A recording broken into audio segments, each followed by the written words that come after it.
Hello, and welcome back to Baby Alice's stories. We now return to Peter Pan by James Barrie.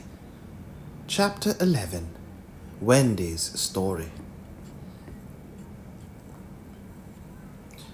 Listen then, said Wendy, settling down to her story with Michael at her feet and 7 boys in the bed. There was once a gentleman. I had rather he had been a lady, Curly said. I wish he had been a white rat, said Nibs. Quiet, their mother admonished, cautioned them. There was a lady also, and... Oh, Mummy, cried the first twin. You mean that there is a lady also, don't you?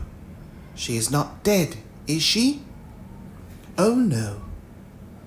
I am awfully glad she isn't dead, said Tootles. Are you glad, John? Of course I am. Are you glad, Nibs?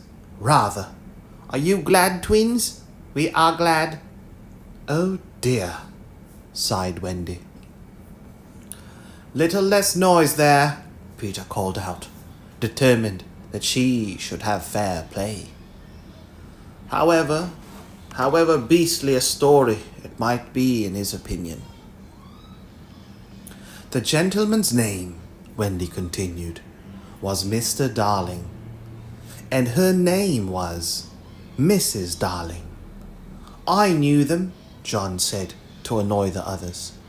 I think I knew them, said Michael, rather doubtfully. They were married, you know, explained Wendy. And what do you think they had? White rats, cried Nibs, inspired. No. It's awfully puzzling, said Tootles, who knew the story by heart. Quiet, Tootles. They had 3 descendants. What is descendants? Well, you are one, twin. Did you hear that, John? I am a descendant. Descendants are only children, said John. Oh dear, sighed Wendy. Now, these 3 children had a faithful nurse called Nana, but Mr. Darling was angry with her and chained her up in the yard, and so all the children flew away. It's an awfully good story, said Nibs. They flew away, Wendy continued, to the Neverland, where the lost children are. I just thought they did, Curly broke in excitedly. I don't know how it is, but I just thought they did. Oh, Wendy, cried Tootles. Was one of the lost children called Tootles? Yes, he was. I am in a story. Hurrah! I am in a story, Nibs. Hush!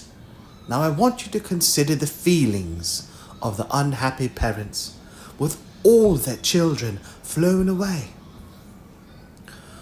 Oh! They all moaned, though they were not really considering the feelings of the unhappy parents one jot. Think of the empty beds. Oh! It's awfully sad, the first twin said cheerfully. I don't see how it can have a happy ending, said the second twin. Do you, Nibs? I'm frightfully anxious. If you knew how great is a mother's love, Wendy told them triumphantly, you would have no fear. She had now come to the part that Peter hated. I do like a mother's love, said Tootles, hitting Nibs with a pillow. Do you like a mother's love, Nibs? I do just, said Nibs, hitting back. You see, Wendy said complacently, our heroine knew that the mother would always leave the window open for her children to fly back by. So they stayed away for years and had a lovely time. Did they ever go back? Let us now said Wendy, bracing herself up for her finest effort. Take a peep into the future. And they all gave themselves the twist that makes peeps into the future easier. Years have rolled by, and who is this elegant lady of uncertain age alighting at London Station? Oh, Wendy, who is she? Cried Nibs, every bit as excited as if he didn't know. Can it be? Yes. No. It is. The fair Wendy. Oh! And who are the two noble, portly figures accompanying her, now grown to man's estate? Can they be John and Michael? They are. Oh! See, dear brothers, says Wendy, pointing upwards. There is the window still standing open. Ah, now we are rewarded for our sublime faith in mother's love. So up they flew to their mummy and daddy, and pen cannot describe the happy scene over which we draw a veil. That was the story, and they were as pleased with it as the fair narrator herself. Everything just as it should be, you see. Off we skip like the most heartless things in the world, which is what children are, but so attractive, and we have an entirely selfish time. And then, when we have need of special attention, we nobly return for it, confident that we shall be rewarded instead of smacked. So great indeed was their faith in a mother's love that they felt they could afford to be callous for a bit longer. But there was one there who knew better, and when Wendy finished, he uttered a hollow groan. Oh! What is it, Peter? She cried, running to him, thinking he was ill. She felt him solicitously, lower down than his chest. Where is it, Peter? It isn't that kind of pain, Peter replied darkly. Then what kind is it? Wendy, you are wrong about mothers. They all gathered round him in a fright. So alarming was his agitation, and with a fine candour he told them what he had hitherto concealed. Long ago, he said, I thought like you, that my mother would always keep the window open for me. So I stayed away for moons and moons and moons, and then flew back. But the window was barred, for my mother had forgotten all about me, and there was another little boy sleeping in my bed. I am not sure that this was true, but Peter thought it was true, and it scared them. Are you sure mothers are like that? Yes. So this was the truth about mothers. The toads. Still, it is best to be careful. No one knows so quickly as a child when he should give in. Wendy, let's go home, cried John and Michael together. Yes, she said, clutching them. Not tonight. Not tonight? Asked the lost boys, bewildered. They knew in what they called their hearts that one can get on quite well without a mother, and that it is only the mothers who think you can't. At once, Wendy replied resolutely, for the horrible thought had come to her. Perhaps mother is in half mourning by this time. This dread made her forget of what must be Peter's feelings, and she said to him rather sharply, Peter, will you make the necessary arrangements? If you wish it, he replied, as coolly as if she had asked him to pass the nuts. Not so much as a sorry to lose you between them. If she did not mind the parting, he was going to show her he was Peter, that neither did he. But of course, he cared very much, and he was so full of wrath against grown-ups who, as usual, were spoiling everything, that as soon as he got inside his tree, he breathed intentionally quick, short breaths at the rate of about 5 to a second. He did this because there is a saying in Neverland that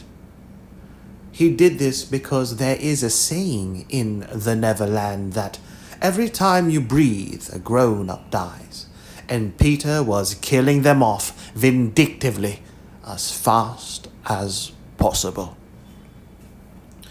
Then, having given the necessary instructions to the Redskins, he returned to the home, where an unworthy scene had been enacted in his absence. Panic-stricken at the thought of losing Wendy, the lost boys had advanced upon her threateningly. "It will be worse than before she came," they cried. "We shan't let her go. Let's keep her prisoner. I chain her up." In her extremity, an instinct told her to which of them to turn. "Tootles," she cried, "I appeal to you." Was it not strange? She appealed to Tootles, quite the silliest one. Grandly, however, did Tootles respond. For that one moment he dropped his silliness and spoke with dignity. "I am just Tootles," he said, "and nobody minds me. But the first who does not behave to Wendy like an English gentleman, I will blood him severely." He drew back his hanger, and for that instant his sun was at noon. The others held back uneasily. Then Peter returned, and they saw at once that they would get no support from him. He would keep no girl in Neverland against her will. "Wendy," he said, striding up and down, "I have asked the Redskins to guide you through the wood, as flying tires you so." "Thank you, Peter." "Then," he continued, in the short, sharp voice of one accustomed to be obeyed, "Tinker Bell will take you across the sea. Wake her, Nibs." Nibs had to knock twice before he got an answer, though Tink had really been sitting up in bed listening for some time. "Who are you? How dare you? Go away," she cried. "You are to get up, Tink," Nibs called, "and take Wendy on a journey."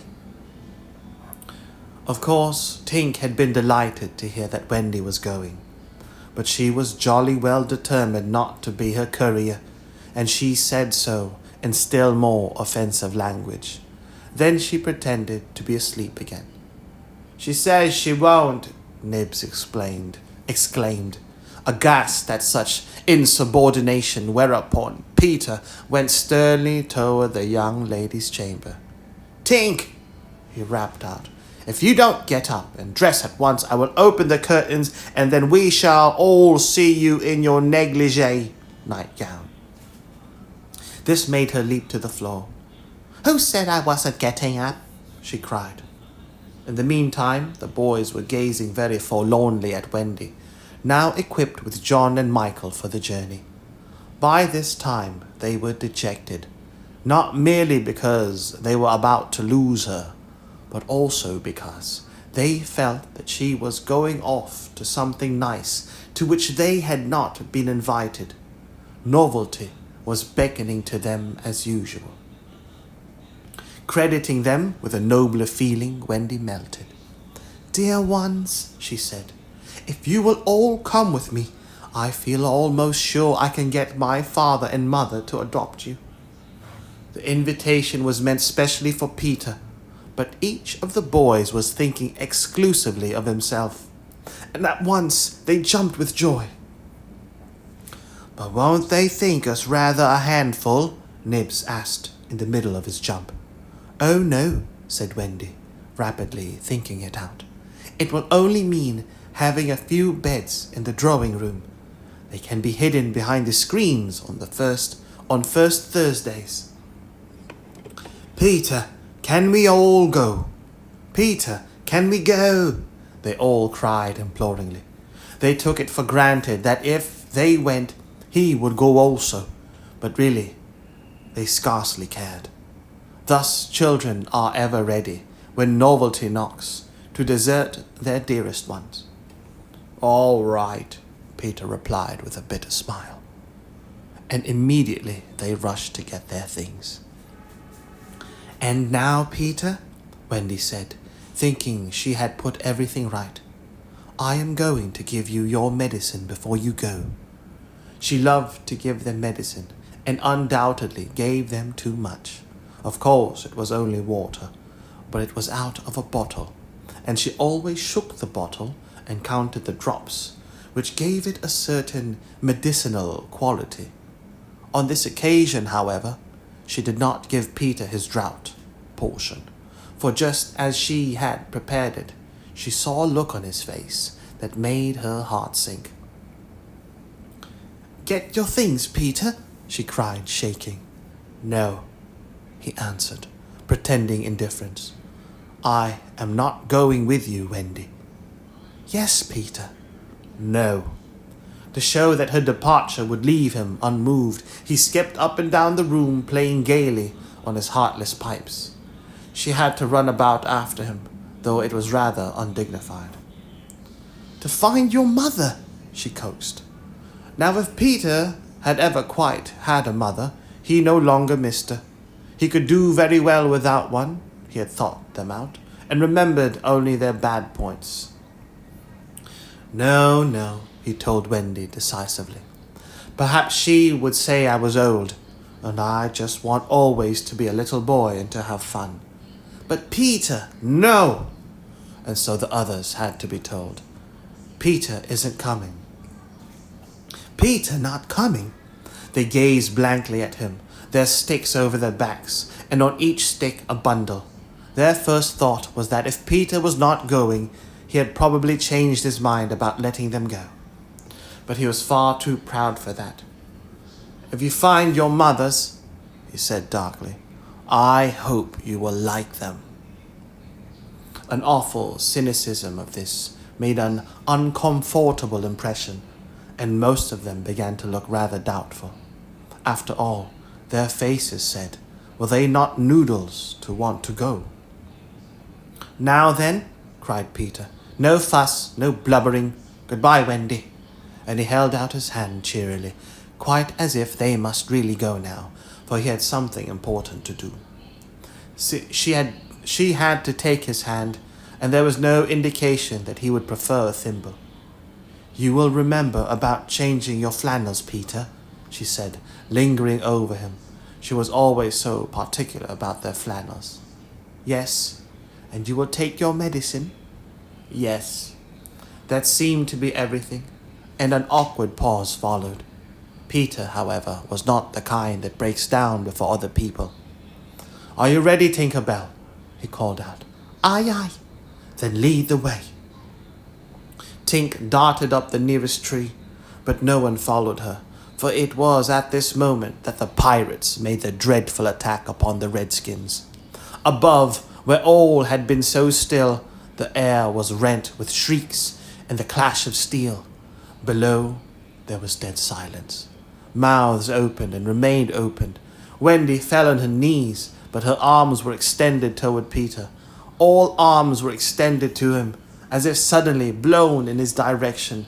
They were beseeching him mutely not to desert them. As for Peter, he seized his sword, the same he thought he had slain Barbecue with, and the lust of battle was in his eye. Chapter 12.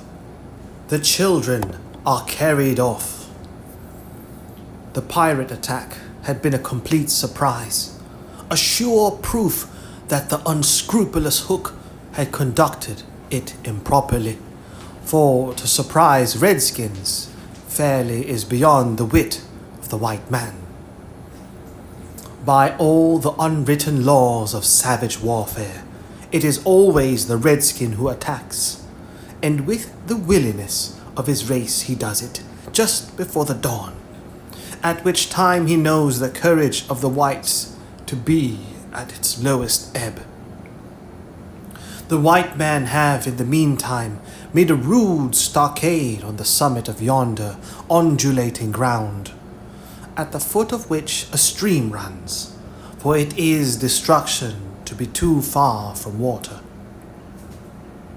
There they await the onslaught, the inexperienced ones clutching their revolvers and treading on twigs, but the old hands sleeping tranquilly until just before the dawn. Through the long black night the savage scouts wriggle, snake-like, among the grass without stirring a blade. The brushwood closes behind them as silently as sand into which a mole has dived. Not a sound is to be heard, save when they give vent to a wonderful imitation of the lonely call of the coyote. The cry is answered by other braves, and some of them do it even better than the coyotes, who are not very good at it.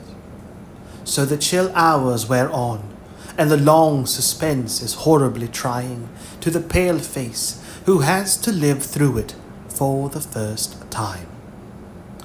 But to the trained hand those ghastly calls and still ghastlier silences are but an imitation of how the night is marching. That this was the usual procedure was so well known to Hook that in disregarding it he cannot be excused on the plea of ignorance.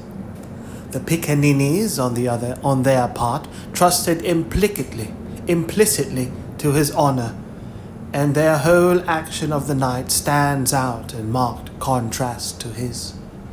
They left nothing undone that was consistent with the reputation of their tribe, with that alertness of the senses which is at once the marvel and despair of civilized peoples. They knew that the pirates were on the island from the moment one of them trod on a dirty stick, and in an incredibly short space of time, the coyote cries began.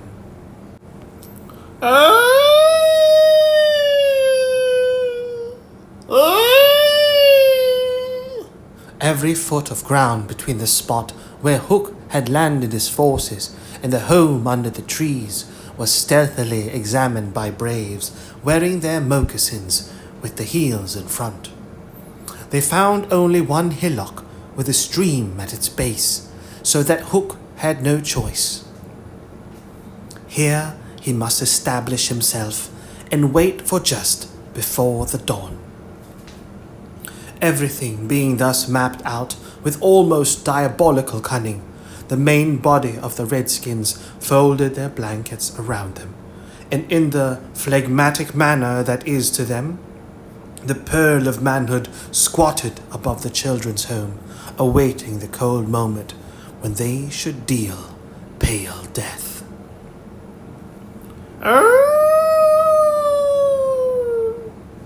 Here dreaming, though wide awake of the exquisite tortures to which they were to put him at break of day, those confiding savages were found by the treacherous Hook.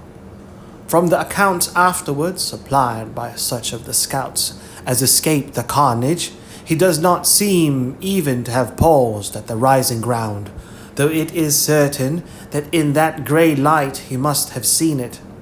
No thought of waiting to be attacked appears from first to last to have visited his subtle mind. He would not even hold off until the night was nearly spent. On he pounded with no policy but to fall too, or get into combat. What could the bewildered scouts do, masters as they were of every warlike artifice save this one, but trot helplessly after him, exposing themselves fatally to view, while they gave pathetic utterance to the coyote cry.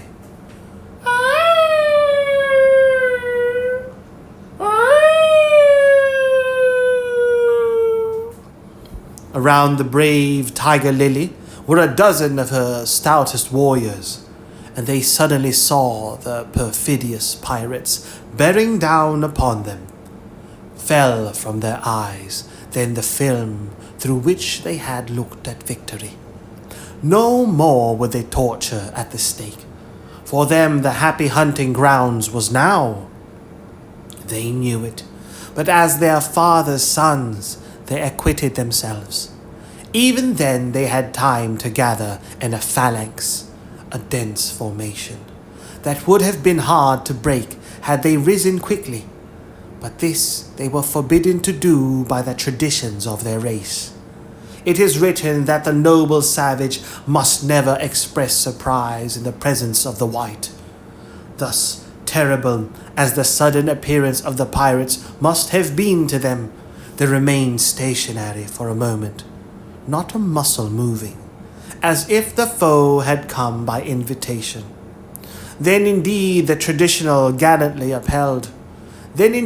tradition gallantly upheld. They seized their weapons, and the air was torn with the war cry. But it was now too late. It is no part of ours to describe what was a massacre rather than a fight. Thus perished many of the flower of the Piccaninny tribe. Not all unavenged did they die, for with Lean Wolf fell Alf Mason. To disturb the Spanish Main no more, and among others who bit the dust were George Scoury, Charles Turley, and the Alstanian Fogarty.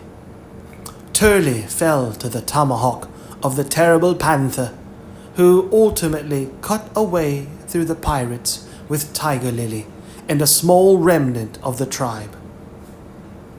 To what extent Hook is to blame for his tactics on this occasion is for the historian to decide.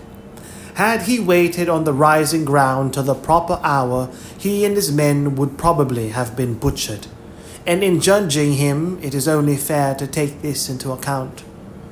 What he should perhaps have done was to acquaint his opponents that he proposed to follow a new method. On the other hand, this, as destroying the element of surprise, would have made his strategy of no avail, so that the whole question is beset with difficulties. One cannot at least withhold a reluctant admiration for the wit that had conceived so bold a scheme, and fell deadly genius with which it was carried out. What were his own feelings about himself at that triumphant moment? Fain, gladly, would his dogs have known, as breathing heavily and wiping their cutlasses, they gathered at a discreet distance from his hook and squinted through their ferret eyes at this extraordinary man. Elation must have been in his heart, but his face did not reflect it. Ever a dark and solitary enigma, he stood aloof from his followers in spirit as in substance. The night's work was not yet over, for it was not the redskins he had come out to destroy. They were but the bees to be smoked, so that he should get at the honey. It was Pan he wanted, Pan and Wendy, and their band, but chiefly Pan. Peter was such a small boy that one tends to wonder at the man's hatred of him. True, he had flung Hook's arm to the crocodile, but even this and the increased insecurity of life to which it led owing to the crocodile's pertinacity, persistence, hardly account for the vindictiveness so relentless and malignant. The truth is that there was something about Peter which goaded the pirate captain to frenzy. It was not his courage, it was not his engaging appearance, it was not. There is no beating about the bush, for we know quite well what it was, and have got to tell. It was Peter's cockiness. This had got on Hook's nerves. It made his iron claw twitch, and at night it disturbed him like an insect. While Peter lived, the tortured man felt that he was a lion in a cage, into which a sparrow had come.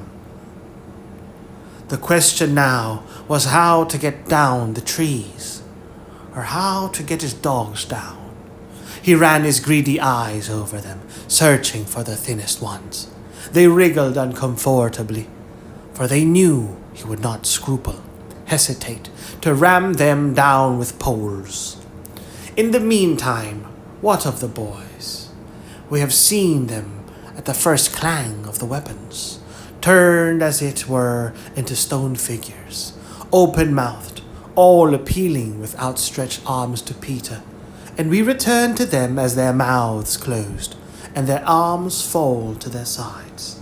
The pandemonium above has ceased almost as suddenly as it arose, passed like a fierce gust of wind, but they know that in the passing it has determined their fate.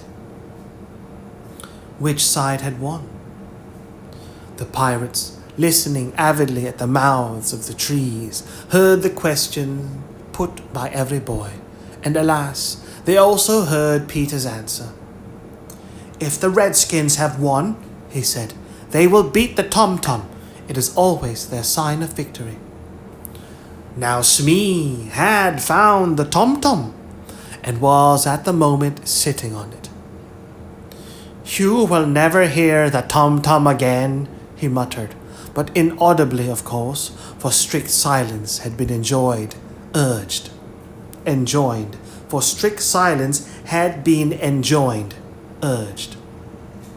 To his amazement, Hook signed him to beat the tom-tom, and slowly there came to Smee an understanding of the dreadful wickedness of the order. Never, probably, had this simple man admired Hook so much. Twice Smee beat upon the instrument, and then stopped to listen gleefully. Tom tom tom tom tom tom tom tom tom tom tom tom tom tom tom tom. "The tom tom!" the miscreants heard Peter cry. "An Indian victory!" The doomed children answered with a cheer. "Hurrah!" That was music to the black hearts above, and almost immediately they repeated their goodbyes to Peter. This puzzled the pirates, but all their other feelings were swallowed by a base delight that the enemy were about to come up the trees. They smirked at each other and rubbed their hands. Rapidly and silently, Hook gave his orders. One man to each tree, and the others to arrange themselves in a line 2 yards apart. Tum tum tum tum tum tum tum tum tum tum tum tum tum tum tum tum. Chapter 13. Do you believe in fairies? The more quickly this horror is disposed of, the better. The first to emerge from his tree was Curly. He rose out of it into the arms of Checo, who flung him to Smee, who flung him to Starkey, who flung him to Bill Jukes, who flung him to Noodler, and so he was tossed from one to another till he fell at the feet of the black pirate.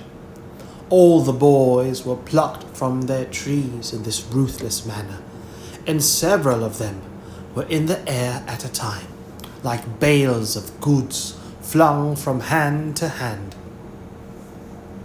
A different treatment was accorded to Wendy, who came last. With ironical politeness, Hook raised his hat to her, and offering her his arm, escorted her to the spot where the others were being gagged. He did it with such an air, he was so frightfully imposingly distinguished, that she was too fascinated to cry out. She was only a little girl. Perhaps it is telltale to divulge that for a moment Hook entranced her, and we tell on her only because her slip led to strange results. Had she haughtily unhanded him, and we should have loved to write it of her. She would have been hurled through the air like the others, and then Hook would probably not have been present at the tying of the children, and had he not been at the tying, he would not have discovered Slightly's secret. And without the secret, he could not presently have made his foul attempt on Peter's life. They were tied to prevent their flying away, doubled up with their knees close to their ears, and for the trussing of them, the black pirate had cut a rope into 9 equal pieces. All went well until Slightly's turn came, when he was found to be like those irritating parcels that use up all the string in going around and leave no tags, ends, with which to tie a knot. The pirates kicked him in their rage, just as you kick the parcel, though in fairness you should kick the string. The strange to say it was Hook who told them to belay their violence. His lip was curled with malicious triumph, while his dogs were merely sweating because every time they tried to pack the unhappy lad tight in one part, he bulged out in another. Hook's mastermind had gone far beneath Slightly's surface, probing not for effects, but for causes, and his exultation showed that he had found them. Slightly, white to the gills, knew that Hook had surprised or discovered his secret, which was this, that no boy so blown out could use a tree wherein an average man need stick. Poor Slightly, most wretched of all the children now, for he was in a panic about Peter, bitterly regretted what he had done, madly addicted to the drinking of water when he was hot. He had swelled in consequence to his present girth, and instead of reducing himself to fit his tree, he had, unknown to the others, whittled his tree to make it fit him. Sufficient of this, Hook guessed to persuade him that Peter at last lay at his mercy, but no word of the dark design that now formed in the subterranean caverns of his mind crossed his lips. He merely signed that the captives were to be conveyed to the ship, and that he would be alone. How to convey them, hunched up in their ropes, that they might indeed be rolled downhill like barrels, but most of the way lay through a morass. Again, Hook's genius surmounted difficulties. He indicated that the little house must be used as a conveyance. The children were flung into it. 4 stout pirates raised it on their shoulders. The others fell in behind, and singing the hateful pirate chorus, the strange procession set off through the wood. I don't know whether any of the children were crying. If so, the singing drowned the sound. But as the little house disappeared in the forest, a brave, though tiny jet of smoke issued from its chimney, as if defying Hook. Hook saw it, and it did Peter a bad service. It dried up any trickle of pity for him that may have remained in the pirate's infuriated breast. The first thing he did on finding himself alone in the fast-falling night was to tiptoe to Slightly's tree, and make sure that it provided him with a passage. Then for long he remained brooding, his hat of ill omen on the sward, so that any gentle breeze which had arisen might play refreshingly through his hair. Dark as were his thoughts, his blue eyes were as soft as the periwinkle. Intently he listened for any sound from the netherworld, but all was as silent below as above. The house under the ground seemed to be but one more empty tenement in the void. Was that boy asleep, or did he stand waiting at the foot of Slightly's tree, with his dagger in his hand? There was no way of knowing, save by going down. Hook let his cloak slip softly to the ground, and then biting his lip till the lewd blood stood on them, he stepped into the tree. He was a brave man, but for a moment he had to stop there and wipe his brow, which was dripping like a candle. Then, silently, he let himself go into the unknown. He arrived unmolested at the foot of the shaft and stood still again, biting at his breath, which had almost left him. As his eyes became accustomed to the dim light, various objects in the home under the trees took shape. But the only one on which his greedy gaze rested, long sought for and found at last, was the great bed. On the bed lay Peter, fast asleep. Unaware of the tragedy being enacted above, Peter had continued, for a little time after the children left, to play gaily on his pipes, no doubt rather a forlorn attempt to prove to himself that he did not care. Then he decided not to take his medicine, so as to grieve Wendy.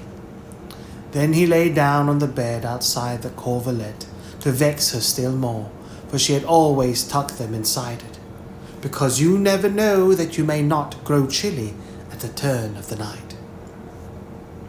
Then he nearly cried, but it struck him how indignant she would be if he laughed instead, so he laughed a hearty laugh,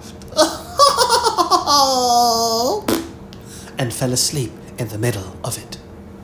Sometimes, though not often, he had dreams, and they were more painful than the dreams of other boys.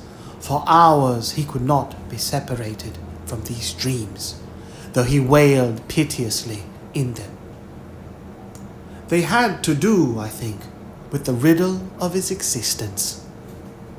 At such times it had been Wendy's custom to take him out of bed and sit with him on her lap, soothing him in dear ways of her own invention, and when he grew calmer, to put him back to bed before he quite woke up, so that he should not know of the indignity to which she had subjected him. But on this occasion he had fallen at once into a dreamless sleep. One arm dropped over the edge of the bed, one leg was arched, and the unfinished part of his laugh was stranded on his mouth, which was open, showing the little pearls. Thus defenseless Hook found him. He stood silent at the foot of the tree, looking across the chamber at his enemy. Did no feeling of compassion disturb his sombre beast? The man was not wholly evil. He loved flowers, I have been told, and sweet music. He was himself no mean performer on the harpsichord, and, let it be frankly admitted, the idyllic nature of the scene stirred him profoundly. Mastered by his better self, he would have returned reluctantly up the tree, but for one thing. What stayed him was Peter's impertinent appearance as he slept. The mouth, the open mouth, the drooping arm, the arched knee, they were such a personification of cockiness as, taken together, will never again, one may hope, be presented to eyes so sensitive to their offensiveness. They steeled Hook's heart. If his rage had broken him into 100 pieces, every one of them would have disregarded the incident and leapt at the sleeper. Though a light from one lamp shone dimly on the bed, Hook stood in darkness himself, and at the first stealthily step forward he discovered an obstacle, the door of Slightly's tree. It did not entirely fill the aperture, and he had been looking for it. Feeling for the catch, he found to his fury that it was low down beyond his reach. To his disordered brain it seemed then that the irritating quality in Peter's face and figure visibly increased, and he rattled the door and flung himself against it. Was his enemy to escape him after all? But what was that? The red in his eye had caught the sight of Peter's medicine standing on a ledge within easy reach. He fathomed what it was straight away, and immediately knew that the sleeper was in his power. Lest he should be taken alive, Hook always carried about his person a dreadful drug, blended by himself of all the death-dealing rings that had come into his possession. These he had boiled down into a yellow liquid quite unknown to science, which was probably the most virulent poison in existence. 5 drops of this he now added to Peter's cup. His hand shook, but it was in exultation rather than in shame. As he did it, he avoided glancing at the sleeper, but not lest pity should unnerve him, merely to avoid spilling. Then one long gloating look he cast upon his victim, and turning, wormed his way with difficulty up the tree. As he emerged at the top, he looked the very spirit of evil breaking from its hole. Donning his hat at its most rakish angle, he wound his cloak around him, holding one end in front as if to conceal his person from the night, of which it was the blackest part, and muttering strangely to himself, stole away through the trees. Peter slept on. The light guttered, burned to edges, and went out, leaving the tenement in darkness. But still he slept. It must have been not less than 10 o'clock by the crocodile, when he suddenly sat up in his bed, wakened by he knew not what. It was a soft, cautious tapping on the door of his tree. Soft and cautious, but in that stillness it was sinister. Peter felt for his dagger. Still his hand gripped it. Then he spoke. "Who is that?" For long there was no answer. Then again the knock. "Who are you?" No answer. He was thrilled, and he loved being thrilled. In 2 strides he reached the door. Unlike Slightly's door, it filled the aperture opening, so that he could not see beyond it, nor could the one knocking see him. "I won't open unless you speak," Peter cried. Then at last the visitor spoke in a lovely bell-like voice. "Let me in, Peter." It was Tink, and quickly he unbarred to her. She flew in excitedly, her face flushed and her dress stained with mud. "What is it?" "Oh, you could never guess," she cried, and offered him 3 guesses. "Out with it," he shouted, and in one ungrammatical sentence, as long as the ribbons that conjurers, magicians, pull from their mouths, she told of the capture of Wendy and the boys. Peter's heart bobbed up and down as he listened. Wendy bound and on the pirate ship, she who loved everything to be just so. "I'll rescue her," he cried, leaping at his weapons. As he leapt, he thought of something he could do to please her. He could take his medicine. His hand closed on the fatal draught. "No!" shrieked Tinker Bell, who had heard Hook mutter about his deed as he sped through the forest. "Why not?" "It is poisoned." "Poisoned? Who could have poisoned it?" "Hook!" "Don't be silly. How could Hook have got down here?" Alas, Tinker Bell could not explain this, for even she did not know the dark secret of Slightly's tree. Nevertheless, Hook's words had left no room for doubt. The cup was poisoned.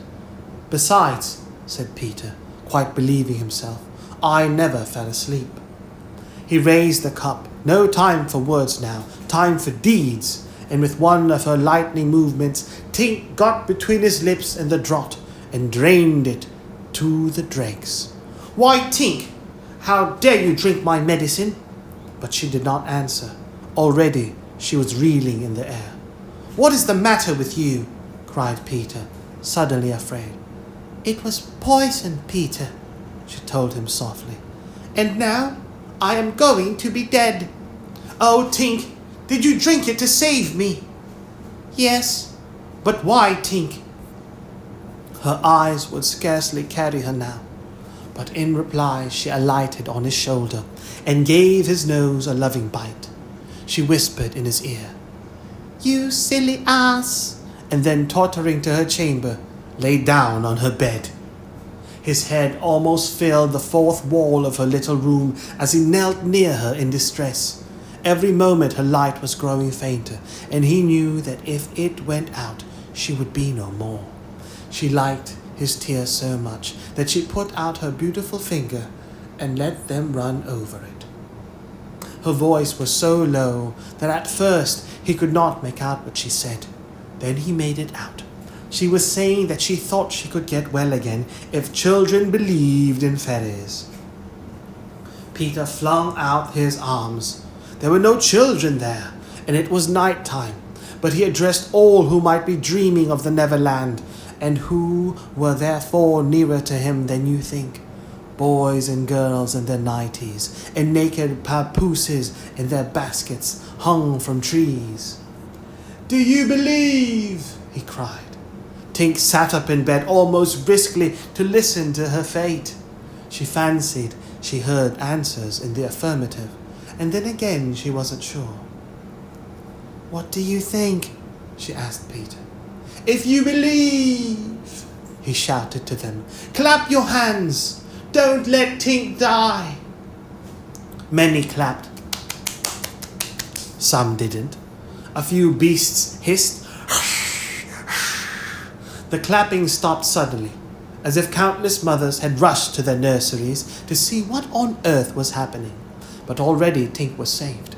First her voice grew strong. Then she popped out of bed. Then she was flashing through the room more merry and impudent than ever.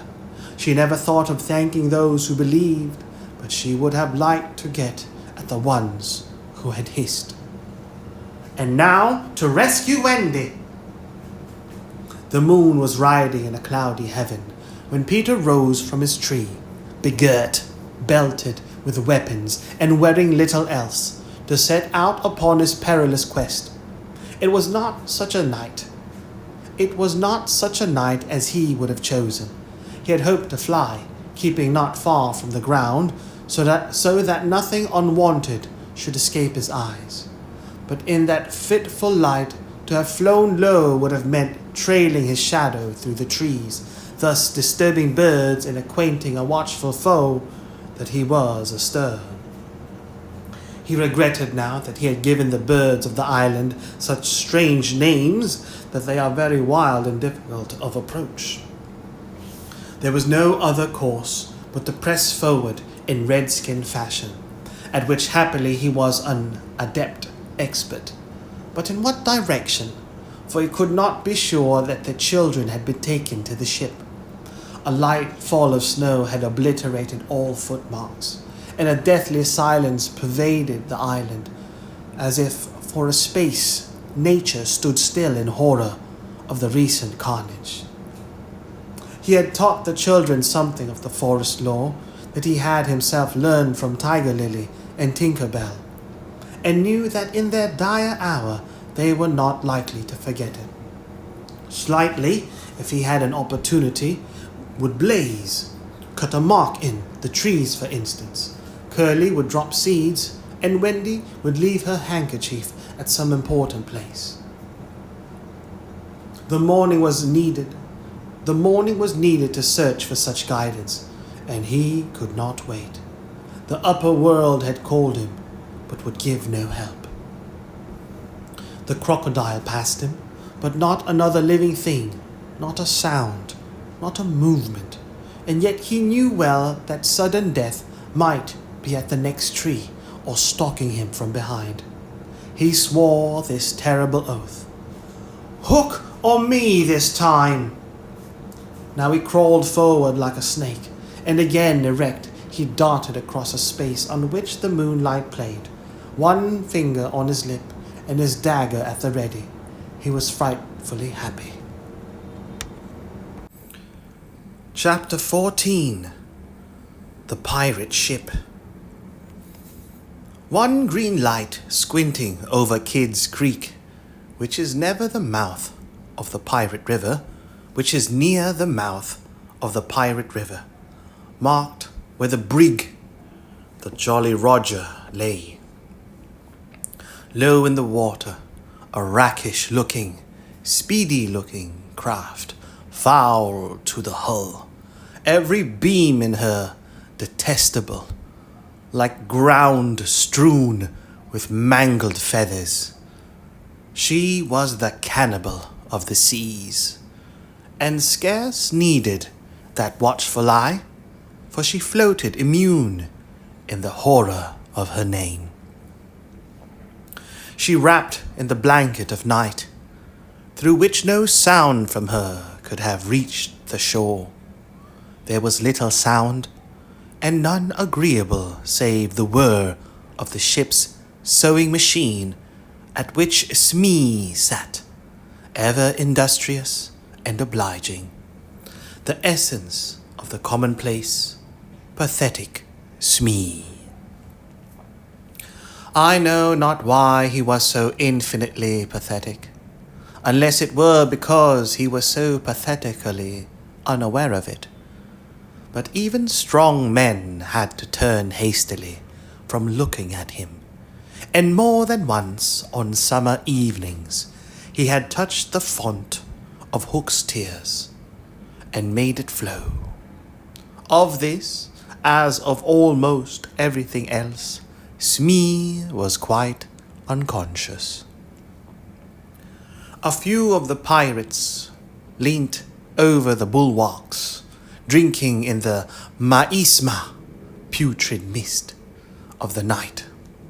Others sprawled by barrels over games of dice and cards.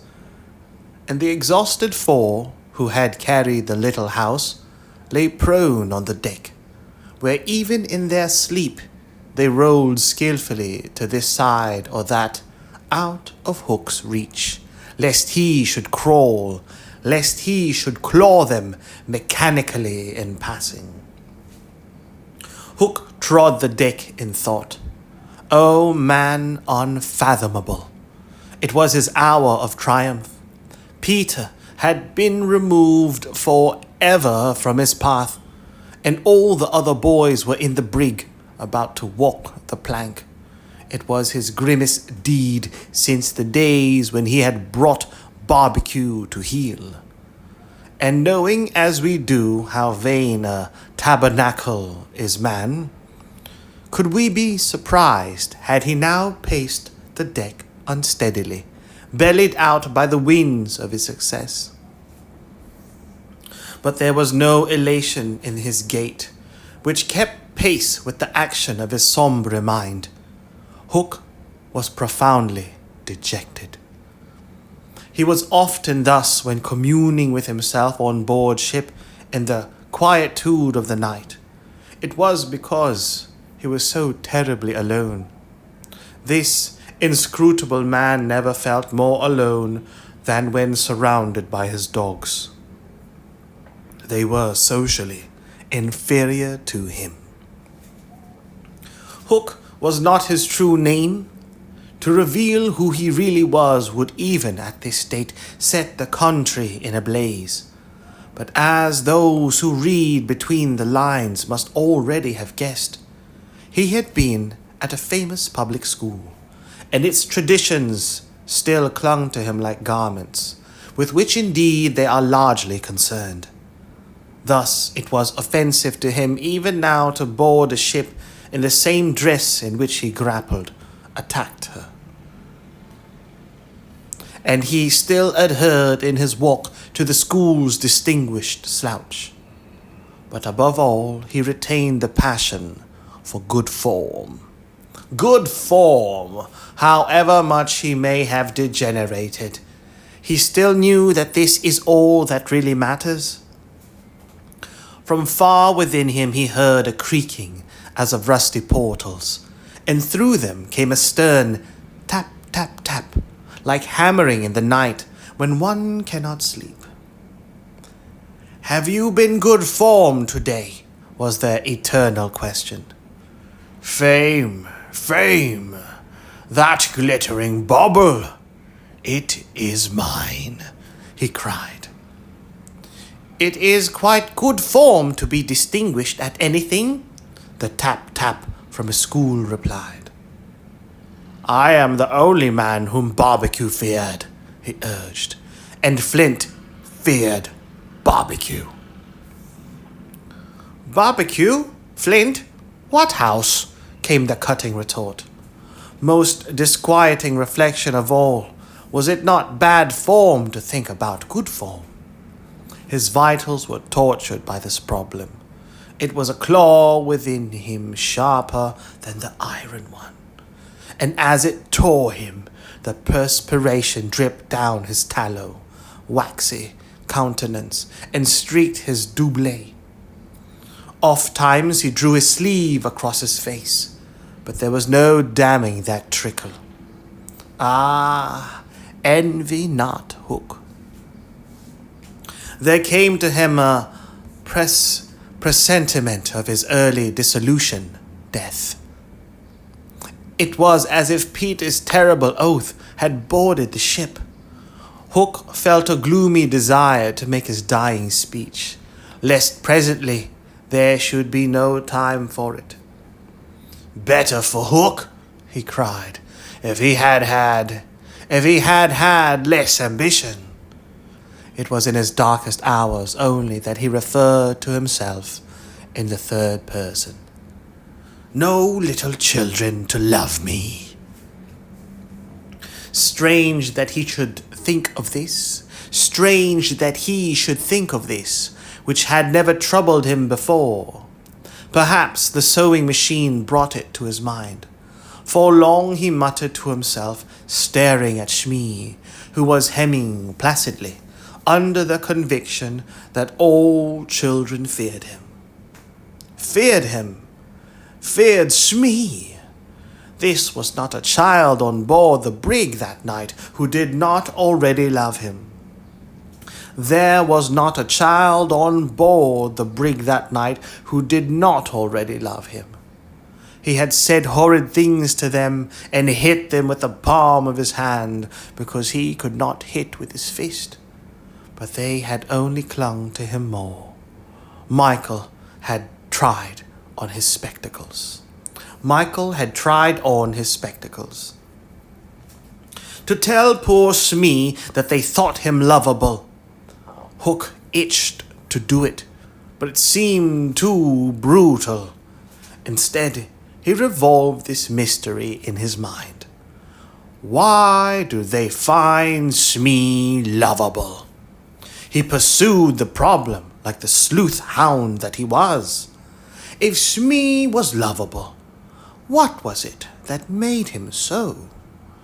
A terrible answer suddenly presented itself. Good form? Had the boatswain good form without knowing it? Which is the best form of all? He remembered that you have to prove you don't know you have it before you are eligible for POP, an elite social club at Eton. With a cry of rage, he raised his iron hand over Shmee's head, but he did not tear. What arrested him was this reflection. To claw a man because he is good form. What would that be? Bad form. The unhappy Hook was as impotent, powerless, as he was damped, and he fell forward like a cut flower. His dogs, thinking him out of the way for a time, discipline instantly relaxed, and they broke into a bacchanalian drunken dance, which brought him to his feet at once, all traces of human weakness gone, as if a bucket of water had passed over him. Quiet, you scugs, he cried, or I'll cast anchor in you. And at once the din was hushed. Are all the children chained, so that they cannot fly away? Aye, aye. Then hoist them up. The wretched prisoners were dragged from the hold, all except Wendy, and ranged in line in front of him. For a time he seemed unconscious of their presence, He lolled at his ease, humming, not unmelodiously, snatches of a rude song, and fingering a pack of cards. Ever and anon the light from his cigar gave a touch of colour to his face. "Now then, bullies," he said briskly, "6 of you walk the plank tonight, but I have room for 2 cabin boys. Which of you is it to be?" "Don't irritate him unnecessarily," had been Wendy's instructions to the hold. So Tootles stepped forward politely. Tootles hated the idea of signing under such a man, but an instinct told him that it would be prudent to lay the responsibility on an absent person, and though a somewhat silly boy, he knew that mothers alone are always willing to be the buffer. All children know this about mothers and despise them for it, but make constant use of it. So Tootles explained prudently, "You see, sir, I don't think my mother would like me to be a pirate. Would your mother like you to be a pirate, Slightly?" He winked at Slightly, who said mournfully, "I don't think so," as if he wished things had been otherwise. "Would your mother like you to be a pirate, twin?" "I don't think so," said the first twin, as clever as the others. "Nibs would—" "Stow this gab!" roared Hook, and the spokesmen were dragged back. "You boy," he said, addressing John, "you look as if you had a little pluck in you. Didst never want to be a pirate, my hearty?" Now John had sometimes experienced this hankering at maths prep school, and he was struck by Hook's picking him out. "I once thought of calling myself Red-Handed Jack," he said diffidently. "And a good name, too. We'll call you that here. Bully, if you join." "What do you think, Michael?" asked John. "What would you call me if I joined?" Michael demanded. "Blackbeard Joe." Michael was naturally impressed. "What do you think, John?" He wanted John to decide, and John wanted him to decide. "Shall we still be respectful subjects of the king?" John inquired. Through Hook's teeth came the answer. "You would have to swear, down with the king." Perhaps John had not behaved very well so far, but he shone out now. "Then I refuse," he cried, banging the barrel in front of Hook. "And I refuse," cried Michael. "Rule Britannia," squeaked Curly. The infuriated pirates buffeted them in the mouths. And Hook roared out, "That seals your doom. Bring up their mother. Get the plank ready." They were only boys, and they went white as they saw Jukes and Checo preparing the fatal plank. But they tried to look brave when Wendy was brought up. No words of mine can tell you how Wendy despised those pirates. To the boys there was at least some glamour in the pirate calling, but all that she saw was that the ship had not been tidied for years. There was not a porthole on the grimy glass of which you might not have written with your finger, "Dirty Pig," and she had already written it on several, but as the boys gathered round her she had no thought, of course, save for them. "So, my beauty," said Hook, as if he spoke in syrup, "you are to see your children walk the plank." Fine gentleman though he was, the intensity of his communings had soiled his ruff, and suddenly he knew that she was gazing at it. With a hasty gesture, he tried to hide it, but he was too late. "Are they to die?" asked Wendy, with a look of such frightful contempt that he nearly fainted. "They are," he snarled. "Silence all," he called gloatingly, "for a mother's last words to her children." At this moment Wendy was grand. These are my last words, dear boys, she said firmly. I feel that I have a message to you from your real mothers, and it is this. We hope our sons will die like English gentlemen. Even the pirates were awed, and Tootles cried out hysterically, I am going to do what my mother hopes. What are you going to do, Nibs? What my mother hopes? What are you going to do, Twin? What my mother hopes? John, what are you? But Hook had found his voice again. Tie her up, he shouted.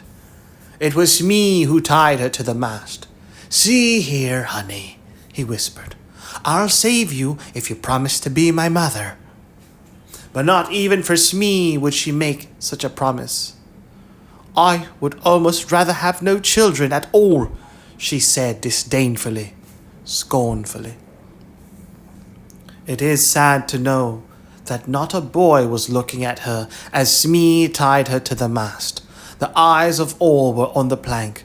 That last little walk they were about to take, they were no longer able to hope that they would walk it manfully, for the capacity to think had gone from them. They could stare and shiver only.